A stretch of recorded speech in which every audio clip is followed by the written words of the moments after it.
Ya, la recta final. Así es, el momento clave. Sí, es ahora cuando todo lo que vimos, las 3 semanas pasadas, necesita como que asentarse, ¿no? Que haga clic. Exacto. Y bueno, la idea de esta conversación es justo esa.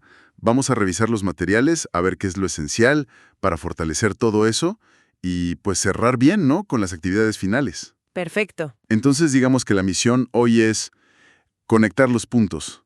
Vimos qué onda con la ciencia, cómo analizar textos sin ahogarnos en información, Uf, sí. cómo entender fenómenos sociales, naturales desde distintas perspectivas y lo importante que es comunicarse bien y saber en quién confiar, ¿no? Al buscar info. Vamos a intentar tejer todo esto. Justamente. Y fíjate que no es nada más como hacer un recuento, un checklist. Ajá, La idea es ver las conexiones. Cómo esos temas que a lo mejor parecían separados, no sé, biología aquí, historia allá, claro. globalización por otro lado, en realidad pues están súper conectados, dialogan. Y las herramientas de análisis que practicamos, pues no son para usarse solitas. No, claro. Su chiste está en combinarlas. Y eso, precisamente eso, es lo que piden las actividades de esta semana. El foro de integración y el proyecto integrador. Exacto. Piden esa visión de conjunto, esa capacidad de síntesis. Ok. A ver, empecemos por el principio, ¿no? Los cimientos. ¿Qué hace que algo sea conocimiento científico? Los materiales nos recordaban las características: sistemática, metódica, objetiva, verificable, modificable. Pero más allá de la lista, ¿eso qué significa realmente? Pues significa, yo diría, una diferencia fundamental con el simple sentido común. A ver, O sea, la ciencia muchas veces avanza justo porque se atreve a cuestionar lo que parece obvio, lo que todo el mundo sabe. claro. El ejemplo de Copérnico es buenísimo para eso. Imagínate, decir que la Tierra se movía alrededor del Sol. Iba contra toda la intuición. Sí, sonaba loquísimo. ¡Absurdo! Pero la observación sistemática, el método, la verificación, poco a poco fueron transformando esa idea radical en parte del sentido común de ahora. Entiendo. Claro que, bueno, mantener la objetividad siempre es un desafío, ¿eh? Sobre todo en ciencias como la historia, donde pues la perspectiva del investigador influye. Siempre. Pero el esfuerzo científico está en basar las conclusiones en evidencia, en datos rastreables, no nomás en opiniones o corazonadas. Entendido. O sea, no es que la ciencia sea perfecta o infalible, sino que tiene como mecanismos para revisarse a sí misma, ¿no? Para corregirse. Justo. A diferencia de una creencia popular que chance y sigue ahí aunque no haya pruebas. Y vimos la biología como un ejemplo muy claro de ciencia formal. Así es. El estudio de la vida, ¿no? Con todas sus ramas. Celular, molecular, ecología, genética. Muchísimas. Sí, Cada una se especializa, se mete a fondo en un aspecto. Pero lo interesante y que los materiales recalcan es cómo estas ramas y la biología misma se conectan con otras ciencias. ajá. La química, por ejemplo, para entender las moléculas, la física para la biomecánica, las mates para modelos de poblaciones. Ujú. Y ahí entra esa idea que ya mencionabas, la interdisciplinariedad. Exacto. No puedes entender un ecosistema complejo solo con biología. Necesitas geología, clima. No, para nada. La realidad no viene en paquetitos de materias. Los fenómenos complejos necesitan miradas múltiples. Y ese es un aprendizaje súper importante del módulo. Hay que cruzar las fronteras entre los saberes. Totalmente. Y hablando de complejidad, otro temazo fue cómo le hacemos con tanta información, especialmente en línea. Sí. ¿Cómo saber qué es confiable? A veces parece que es misión imposible. Es un reto, la verdad. Pero sí tenemos herramientas. Los criterios para evaluar fuentes son básicos. Autoridad, propósito, vigencia. Sí, pero más que memorizar la lista, es entender la lógica. O sea, ¿quién dice esto y por qué le creo? Esa es la autoridad. Claro. ¿Qué quiere al publicar esto? Informar, vender, convencer. Ese es el propósito. Ajá. La información todavía sirve hoy. Esa es la vigencia. Y así con las demás.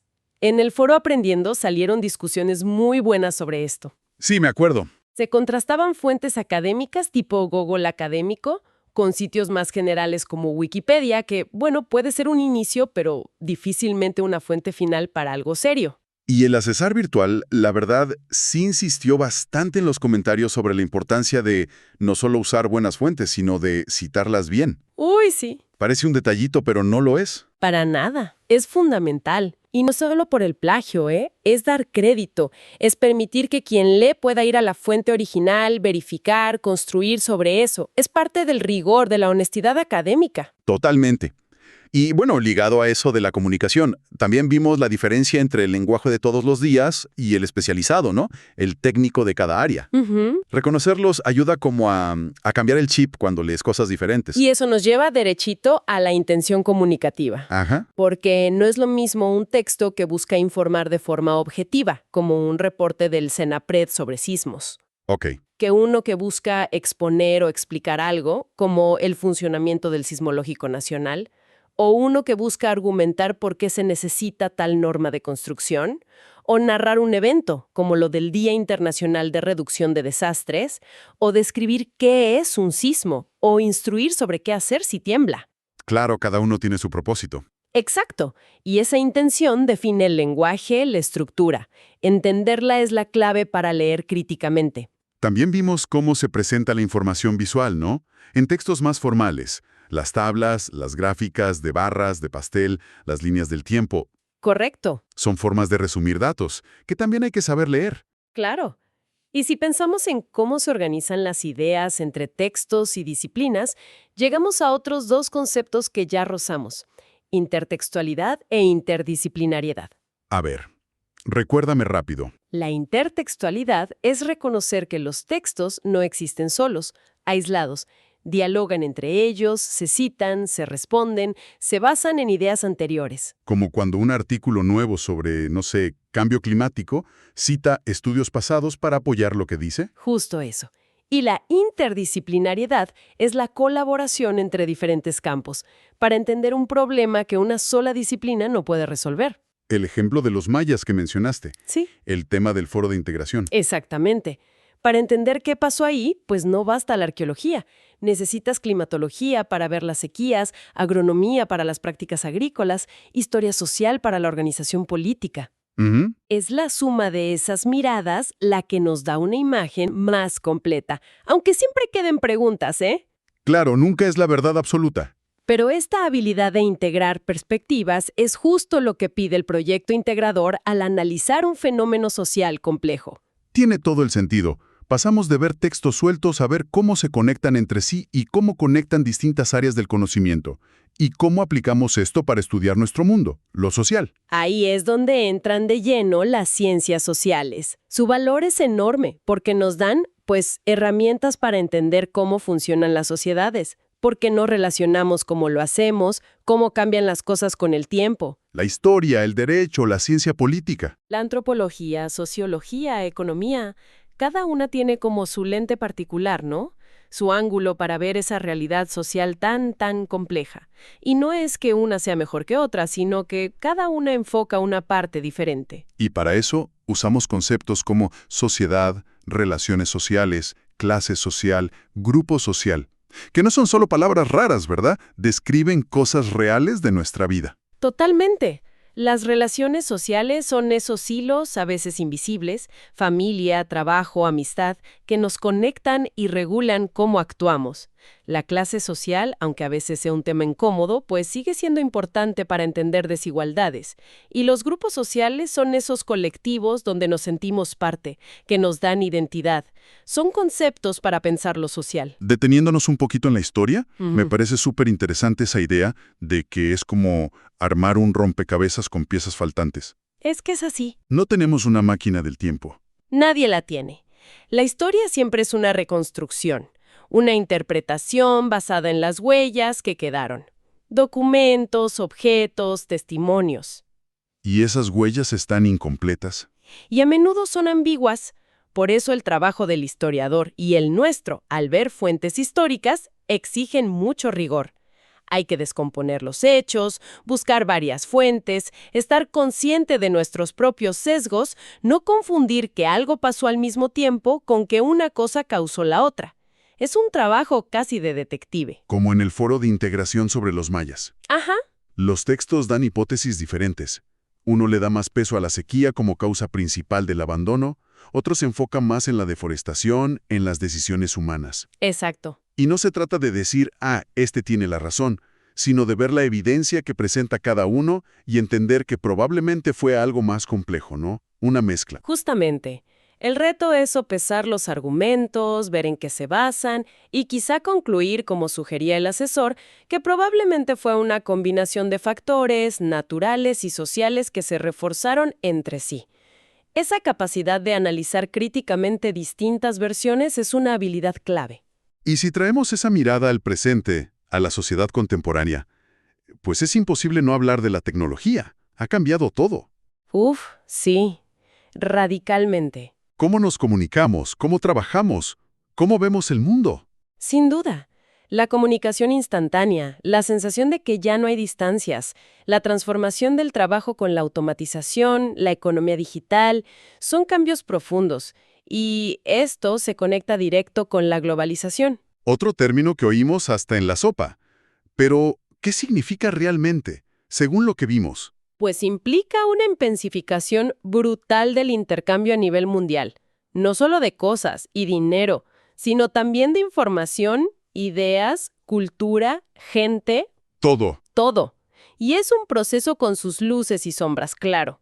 Por un lado, pues ha facilitado que lleguen tecnologías, ha creado riqueza en algunos lados, hay más acceso a cosas y cultura global. Ajá. Pero por otro lado, genera debates fuertísimos sobre la desigualdad, que crece entre países y dentro de ellos, el poder de las grandes empresas que a veces parece más grande que el de los gobiernos, Sí. la onda de si la cultura se vuelve toda igual o si logramos mantener la diversidad, y ni hablar de los impactos al medio ambiente de este modelo de crecer y crecer. Y ligado a eso está la multiculturalidad, ¿no? Con tanta migración. Así es, muchas sociedades hoy son increíblemente diversas.